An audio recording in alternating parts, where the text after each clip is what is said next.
Hoje eu quero estar falando sobre uma expressão muito importante entre os judeus que faz referência ao Messias tão esperado, né? Que é a expressão filho de Davi. Nós podemos ler em várias passagens dos evangelhos essa expressão sendo repetida pela multidão, dizendo, reconhecendo que Jesus ele era um filho de Davi. Então, eu quero convidar você a ler comigo um episódio, que aconteceu entre Jesus e os mestres da lei, exatamente sobre este tema. Lá em Mateus capítulo 22, versículos de 41 a 46, diz assim: E estando reunidos os fariseus, interrogou Jesus, dizendo: Que pensais vós do Cristo? De quem é filho? Então eles disseram-lhe: De Davi.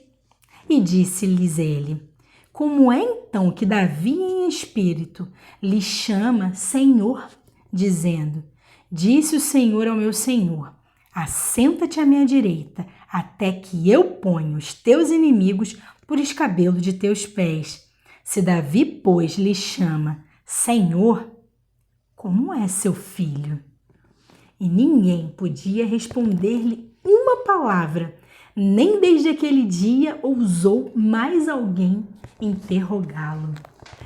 Bem, Jesus aqui, ele questiona os mestres da lei daquele tempo, porque o Messias que viria, ele seria Senhor. E os judeus, eles não aceitavam muito bem essa ideia, e muito menos reconheciam que Jesus ele era um filho de Davi, que ele era o Messias esperado. Então, para esse assunto, eu preciso estar tratando de alguns textos importantes, principalmente conhecendo sobre a genealogia de Jesus.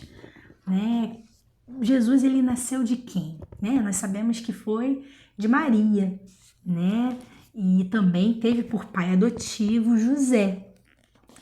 E a Bíblia fala, o próprio anjo Gabriel, ele testifica, ele confirma que tanto José quanto Maria, eles eram filhos de Davi. Então, fala de uma linhagem nobre. O seu pai e a sua mãe, eles tinham uma linhagem nobre. E antes de entrar nesse ponto aqui da genealogia, que está lá em Mateus capítulo 1 e Lucas capítulo 3, eu gostaria de falar sobre essa citação que Jesus disse, que Davi falou: Disse o Senhor ao meu Senhor, que está lá em Salmos 110, que Davi ele compôs um hino em que ali ele falava, reconhecia que Deus, o Senhor, iria dizer ao seu Senhor, dizendo que o Messias seria da sua linhagem, mas que Davi seria servo dele. Davi estava reconhecendo que ele era servo de Cristo. Então, olha que expressão interessante, em que Jesus ali falou com aqueles mestres da lei. O próprio Davi, 1000 anos antes, reconhecendo que o seu filho teria autoridade sobre ele, que é uma regra que não existe, não se aplica, mas porque Jesus, mais do que um filho de Davi, ele viria do Pai, ele seria o Salvador, o libertador do seu povo. Então, aqui, voltando a falar sobre a genealogia de Jesus, em Mateus capítulo 1 e Lucas capítulo 3, ele faz uma série de nomes, narra vários nomes de vários reis que vinham ali da descendência de Davi, através de Salomão e também através de Natã. Davi foi casado com Betseba, que foi mulher de Urias, e teve ali 2 filhos, que fez com que essa genealogia, dos evangelhos fosse escritos, que foi ali através de Salomão e através de Natã. Bem, você pode estar se perguntando, mas afinal, quem é Davi? Davi, ele foi o 2º rei de Israel, que Deus tanto amou, e com ele fez uma aliança eterna. dizendo que a sua posteridade, né, se assentaria para sempre no trono. Então, Deus ele amou tanto Davi que prometeu, que jurou a ele, né, que o seu trono seria eterno e que através do seu trono viria um, né, que regeria e todos os povos, né, o serviria. Nós podemos ver essa referência em 2 Samuel, né? Eu separei aqui 2 Samuel, capítulo 7, versículo 16. Porém, a tua casa e o teu reino serão firmados para sempre diante de ti. O teu trono será firme para sempre. E também fala em Salmos 89, 3 e 4, diz assim: fiz um concerto com o meu escolhido, jurei ao meu servo Davi, a tua descendência estabelecerei para sempre e edificarei o teu trono de geração em geração. Então, né, nós podemos ver a importância para os judeus que identificar se aquele que está sendo levantado é verdadeiramente um filho de Davi, né? O Messias ali declarado, ele é um filho de Davi. Tem, né, todos esses critérios aqui, né? Então, nós sabemos que Davi, ele veio de uma tribo chamada tribo de Judá, né? E essa tribo nós temos que voltar um pouquinho mais, né? Porque tudo começou com a promessa que Deus fez a Abraão. Deus disse a Abraão: olha, de ti farei uma grande nação. Só que Deus fez essa promessa a Abraão, Abraão não tinha filhos, né? Mas Deus, na velhice de Abraão, deu a ele um filho chamado Isaac, né? E através de Isaac, toda essa promessa, né, que Deus fez a ele foi cumprida. E Isaac teve Jacó, e Jacó teve os seus filhos, e dentre os seus filhos, né, 12 filhos ali, eles formaram as tribos de Israel.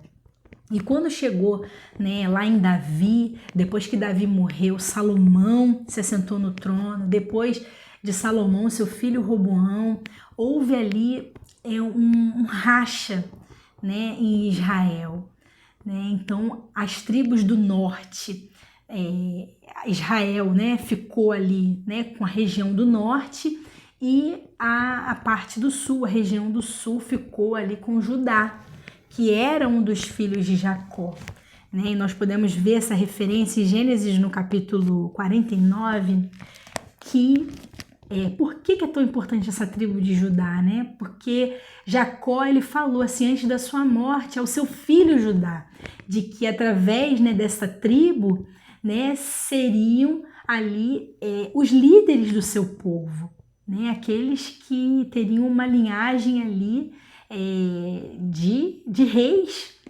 Então, eles se levantariam ali como os líderes de Israel.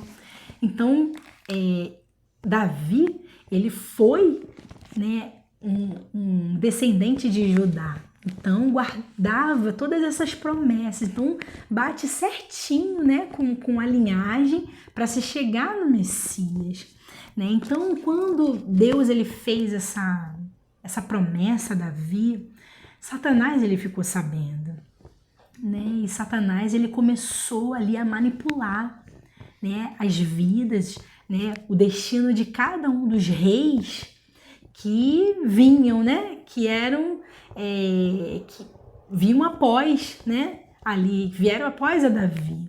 Então, quando chegou no rei Jeoaquim, nós podemos aprender através da palavra que Jeoaquim ele fez tantas coisas, né, cometeu tantos pecados, fez tudo era mal aos olhos de Deus, que ele era contemporâneo do profeta Jeremias, né, que ele ali queimou todos os pergaminhos do profeta Jeremias, do profeta de Deus.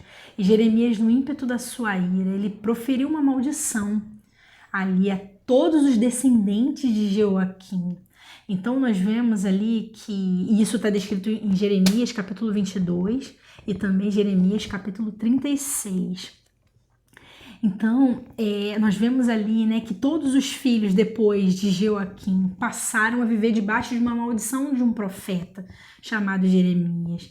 Então, olha a confusão, né, que aconteceu ali para impedir, né, que o Messias pudesse nascer, pudesse vir ao mundo e libertar, né? Então, com essa passagem, né, com essa parte da história do filho de Davi, do filho de Deus, nós podemos ver que Satanás, ele tenta, né, manipular todos aqueles, né, para se desviarem do propósito divino, das promessas que Deus deu, né, fazendo essas pessoas tropeçarem em muitos pecados, assim como aconteceu com esse rei Jeoaquim ali de Judá. Então,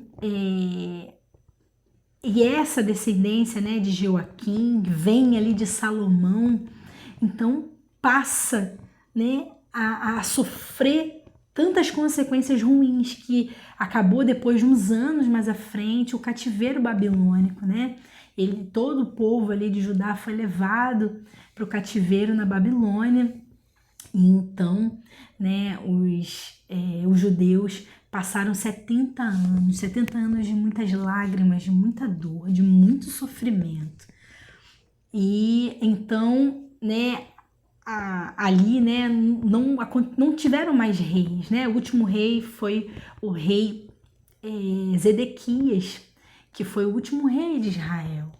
Então, diante de todo esse contexto, né, o povo poderia pensar assim, bem, o Messias não vai ter como vir, né? Porque não temos mais reis, ninguém que se assente no trono.